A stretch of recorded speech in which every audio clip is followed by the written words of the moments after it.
Now let me explain how to change facial expressions using AI and CapCut. First, we need to open the CapCut app.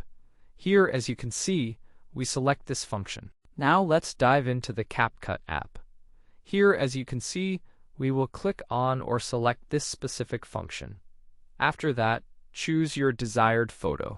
Select the photo where you want to change the facial expression, and then carefully click on it to proceed with the editing. Photo. Here, as you can see, we select this option.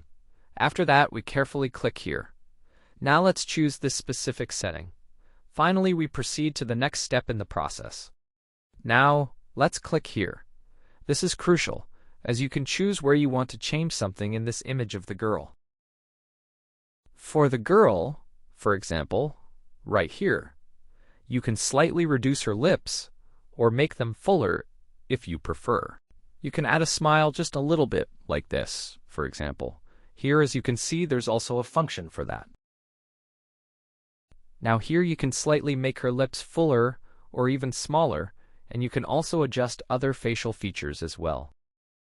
You can adjust the circle size to cover the entire face. For example, you can make it like this, or even completely remove it. Now, let's explore more options. Now, let's move to this section. Here, you can select this specific function. Also, you have the option to add a touch of brightness to enhance the image. So to speak, that's the light. And that's it. Thank you all for watching. Good luck to everyone, and goodbye for now.